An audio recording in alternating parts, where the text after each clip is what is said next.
Okay, good afternoon. We'll be doing today's press conference in three parts with a Sunday section at the end for the game on Sunday. If you'd like a question, please raise your hand. We'll start with the broadcast section and with Sky Sports and Gary Cottrell. Thanks, Adrian. Hi, Graham. Hi, Gary. Can we get the news on Ben, please?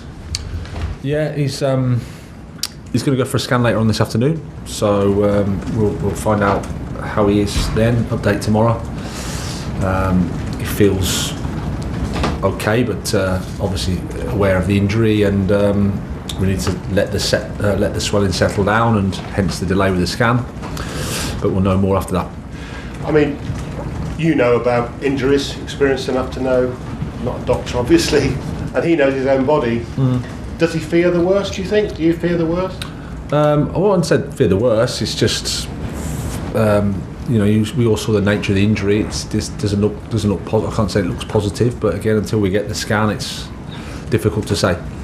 And mentally, how is he coping? I'm sure you've spoken to him, having come back from a previous really bad injury.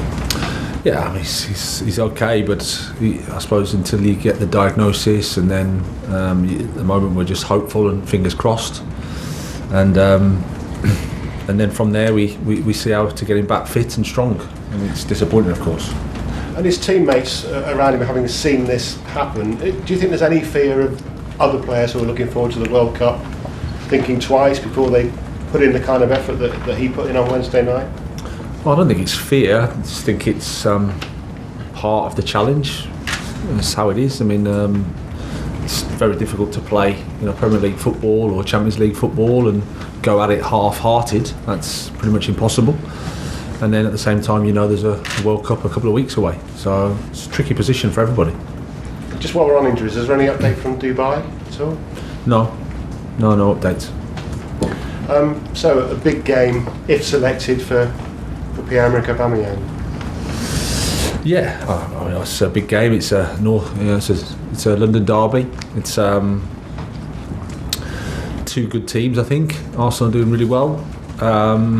Obviously, the history makes it an interesting one for Auba, but the past is the past as far as we're concerned. We're just looking forward to the game and trying to play well. But he's the sort of character who likes to make a statement, likes to shine on a big occasion, and I guess they don't become much bigger for him. Is that something you can tune into as part of the team talk, or even to him directly? No, I don't think we should make it about him. I think it's about the team. He's an important part of the team. For us to get the result we want, it takes everybody, not just one person. But I understand the headlines or the interest is around him because it's Arsenal and there's a narrative around that. That's fine. Nothing we can do about that. It's just to say, as a team, as a group, we have to play well ourselves. Last one, Gary. Do you sense he feels he's got something to prove? No, I don't think so. I think he's looking forward to the game, excited for it. He's been pretty normal, I would say, from what I've seen. He's quite a quiet guy, but I'm sure he'll come match day. He'll be determined. Thanks, Gary.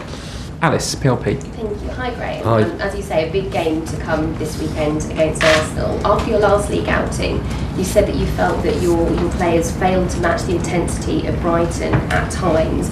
With that in mind, given you're coming up against the league leaders, how important is matching or even bettering Arsenal's intensity going to be for a positive result at Stamford Bridge on Sunday? Very. I think if you don't do that in any game, it's a challenge for us.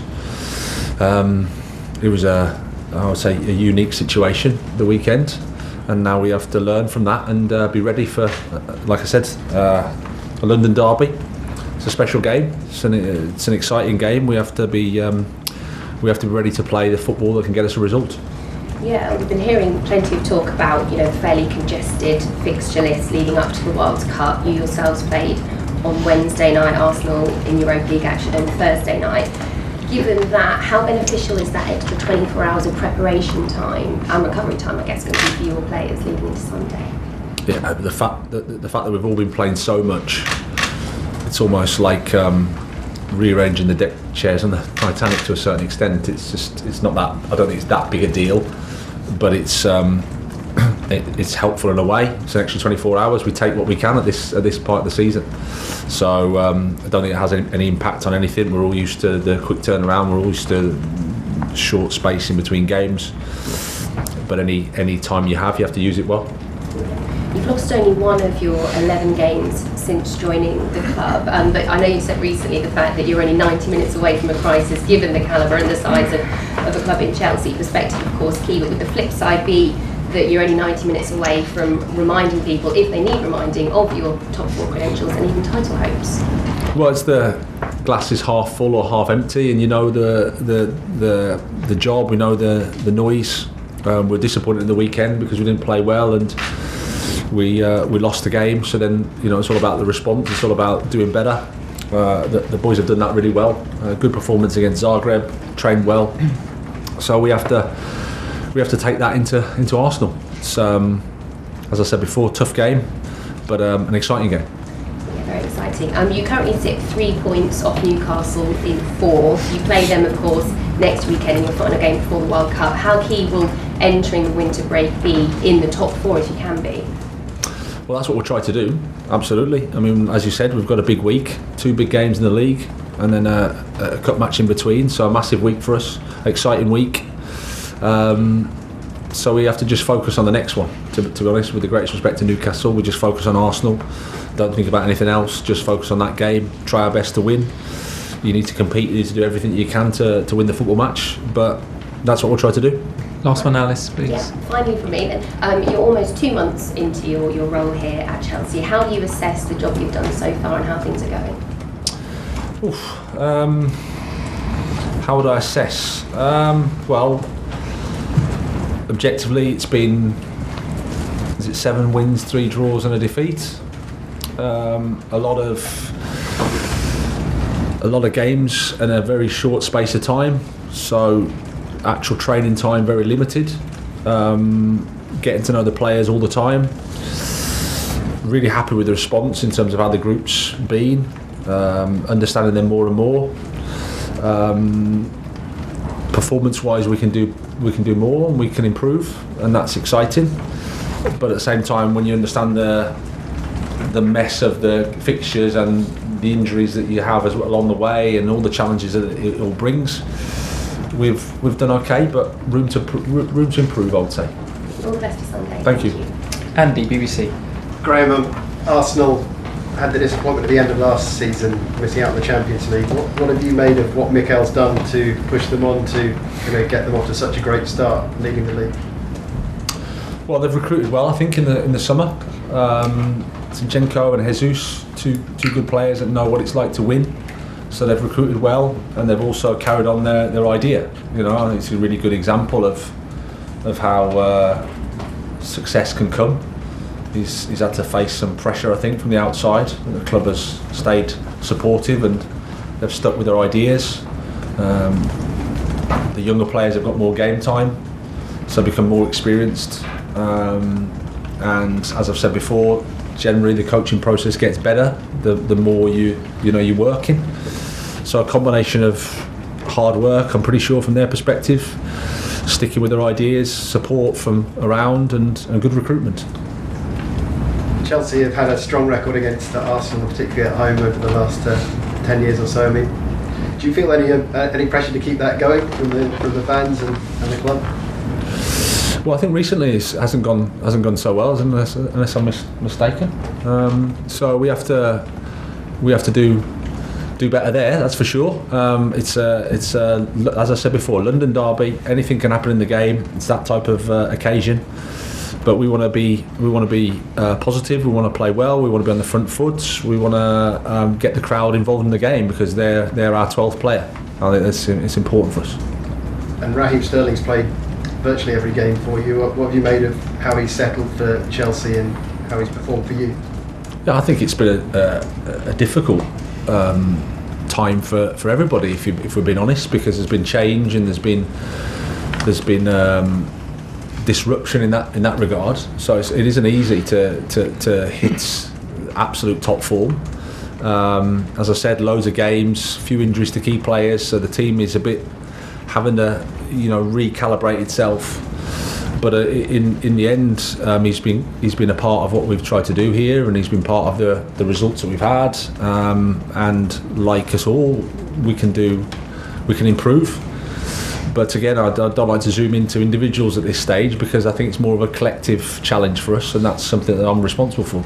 Last one, Andy. And do players get over a result like the Brighton one pretty quickly, or do you tend to need a match to get that out of the system? I know you had the one in the midweek, but for the players that didn't play, has it been something in training this week that you've seen a reaction from them, the sort of pain that they felt from that?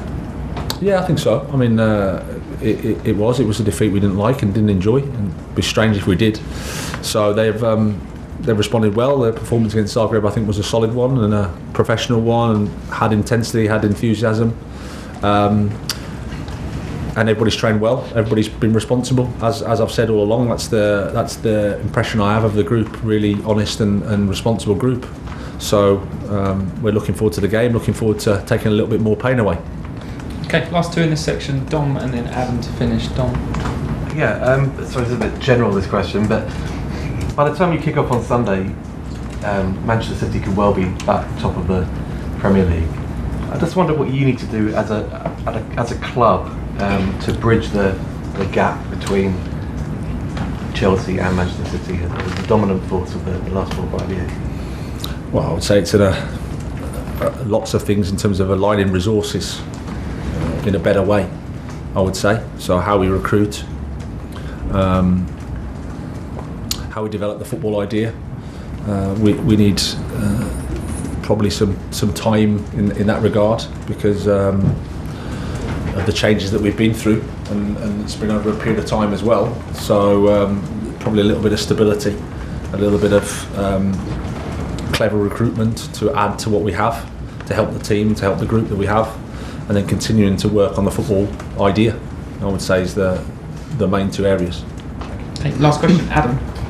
Hi. Can we just get the other team news? How's Kepa, Auba, Carney, are these guys likely to be involved on Sunday? And just on Kepa, is there a time frame for his injury? Is he going to play before the World Cup? Kepa, no. So it's his plantar fascia, which is the bottom of his foot. So no, I don't think he'll play before the World Cup. Obviously trained today, so he'll be in contention. And Carney, no, he still has a slight issue with his hamstring that we're getting to the bottom of. Okay, that's the end of the